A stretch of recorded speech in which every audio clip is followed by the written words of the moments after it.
వచనం నుండి 10 వచనాల్లో యేసు ప్రభువుని ఏ విధంగా తండ్రి డిజైన్ చేసినాడో, ఏ విధంగా ఆయన జీవితంలో ప్రణాళికలను సిద్ధపరిచినాడు అన్నది మనం చూద్దాం. మొట్టమొదటిగా ఈ అధ్యాయంలో మనం చూసినప్పుడు 2వ వచనంలో మనం చూసినట్లయితే కట్టబడిన గాడిదను మనం చూస్తుంటున్నాం. వేటిని చూస్తుంటున్నాం మనము? కట్టబడిన గాడిద, 2 గాడిదలు మనం చూస్తుంటున్నాం. రెండోదిగా చూసినట్లయితే యేసు ప్రభుని దేవుడు రాజ్య వైభోగంలో చూడాలనుకునే డిజైన్ చేసినాడు కాబట్టి ఆ రాజ్య వైభోగం గురించి రాయబడ్డ మనం చూస్తుంటున్నాం. మూడోదిగా చూసినట్లయితే యేసు ప్రభు వాళ్ళు ఘనతకు అర్హుడని మనం చూస్తుంటున్నాం. ఒకసారి హల్లెలూయా చెప్దామా? ఈ 3 కార్యాలని మనం క్లుప్తంగా చూసి మనం ముగించుకుందాం. నా ప్రియమైన దేవుని బిడ్డలారా, ఈ 3 కార్యాలు మొదటిగా మనం చూసినట్లయితే యేసు ప్రభు వారు ఏమంటున్నాడంటే, ఒక గాడిదను విప్పుకొని రండి అంటున్నాడు.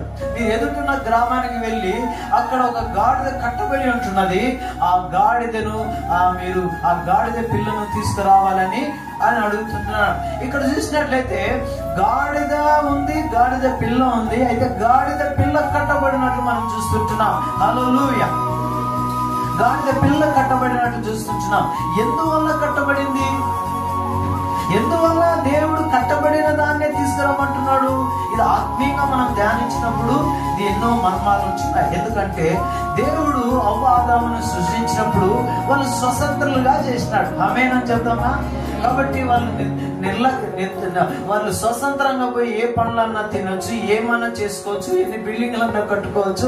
ఆ విధంగా వాళ్ళకు ఫ్రీ టైం దేవుడు ఇచ్చేసినాడు. అయితే ఎప్పుడైతే వాళ్ళు సాతాను మాటలు విన్నారో వాళ్ళు సాతాను బంధకారంలోకి వెళ్ళిపోయారు. ఈ రోజు యేసు ప్రభు మత్తయి సువార్త 4వ అధ్యాయం వరకు మనం చూసినట్లయితే మనుష్యుడు సాతాను బంధకములతో కట్టబడిన వాడుగా ఉంటున్నాడు. సాతానుడు ఏం చెప్తున్నాడు యేసు ప్రభుకు? ఏమంటే ఈ రాళ్ళను రొట్టెలుగా చేయమంటున్నాడు. అక్కడ ఆహార విషయంలో కట్టబడి ఉంటున్నాడు. లోక రాజ్యాలని చూపించి నన్ను మొక్కు, ఇవన్నీ నావే అంటున్నాడు.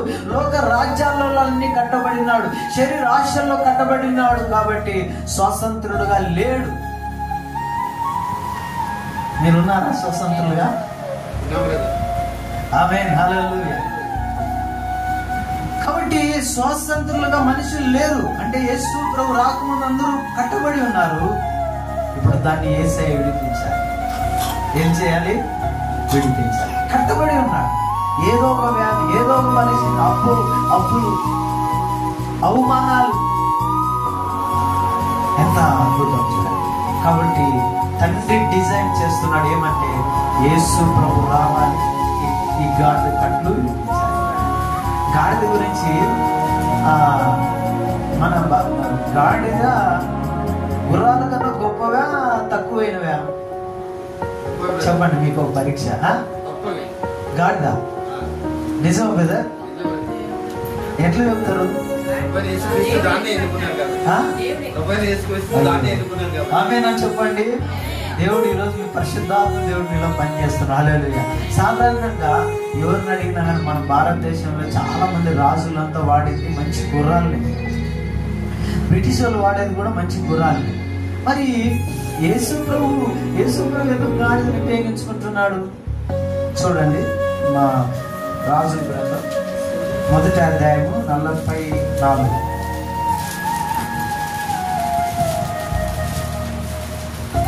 రాజు యాజకుడైన సదోకును రాజు కంచరగాడిద మీద అతని ఊరేగించింది. ఆమేన్, హల్లెలూయా. సొలొమోనుని ఏ ధ్యానం మీద ఊరేగిస్తున్నారు? ఈ విధంగా చాలా ఉన్నాయి. అంటే ఇజ్రాయెల్లో అనేక మంది రాజులు, దావీదు కంచరగాడిద రాయబడ్డాడు. కాబట్టి ఇజ్రాయెల్లో గాడిదకు విలువైన స్థానం ఉంది. ఆమేన్. అయితే భారతదేశంలో గాడిదకు విలువ లేదు. దాన్ని బట్టలు మోయడానికి, మురికి గుళ్ళు మోయడానికి, బరువు మోయడానికి వాడతారు చాలా మంది. అయితే మరి ఇజ్రాయెల్ దేశంలో ఎక్కడ చూసినా గాడిదకి ఎందుకు గౌరవిస్తారంటే అది ఎందుకో తెలియదు, కానీ గాడిద దేవుడి దృష్టిలో విలువైనదిగా కనబడుతుంది. మనకు పనికిరానిగా కావచ్చు, దేవుడి దృష్టిలో అది విలువైనది. ఈరోజు ఎంతమంది తప్పుగా అనుకోవద్దండి, ఇంకా ఆ గాడిద స్వభావంతో మీరున్నారు. మీ విలువైన కార్యక్రమాన్ని దేవుడు మిమ్మల్ని విలువగా భావిస్తుంటే, నా చేత కాదు, నేను ఈ మురికి బిడ్డలనే మోస్తుంటానని దొంగెత్తుకొని గాడిదలు ఎంతమంది ఉన్నాయి చూడండి. నేను మనుషులు అన్నాను, గాడిదలు ఒక గాడిద. చాలా మంది ఏ విషయంలో తప్పించుకుంటారో అదే వాళ్ళకు భారంగా అయిపోతుంది. ఏ విషయంలో కూడా నేను దేవుడి విషయాలు ఏది తప్పించుకుంటారో వాళ్ళకి అవి చాలా భారంగా అవుతాయి. కాబట్టి గాడిదను దేవుడు ఆ కట్ల నుండి, బలహీనత నుండి బయటికి తీసుకురావాలని ఇష్టపడుతున్నాడు. ఆమె నేను చెప్తామా? కాబట్టి ఈరోజు అనేక మంది జీవితాల్లో చూడండి, మరి పనికిరాని వాళ్ళని దేవుడు పిలిచి వాళ్ళ కట్లను విప్పి ఇప్పుడు ఉన్నతమైన స్థానంలో వాళ్ళు వాడుకుంటున్నాడు. హల్లెలూయా. కాబట్టి గతంలో వాళ్ళని చూసినట్లయితే త్రాగుబోతులు, వ్యభిచారులు, దుర్మార్గులు, అహంకారులు, లోబులు, అలాంటి వారిని దేవుడు ఏం చేస్తున్నాడంటే పిలిచి వారికి ఉన్నతమైన స్థానం ఇస్తుంటున్నాడు. హల్లెలూయా. కాబట్టి నా ప్రియమైన దేవుని బిడ్డలారా, ఆ ఒక ప్రణాళికలో ఈ రోజు ఈ మట్టల ఆదివారం రోజున దేవుడు అద్భుతంగా గాడిదను విడిపించాలని కోరుకుంటున్నాడు. ఎందుకంటే లూకా సువార్త 19వ అధ్యాయంలో రాయబడింది, నశించిన దాని వెదకు రక్షించుటకు యేసు ప్రభు ప్రత్యక్షమైనాడంట. ఏమంట? మనమంతా నశించిపోతున్నాం. ఎందుకంటే సాతాను కబంధ హస్తాల కింద పడి నలిగిపోతున్నాం.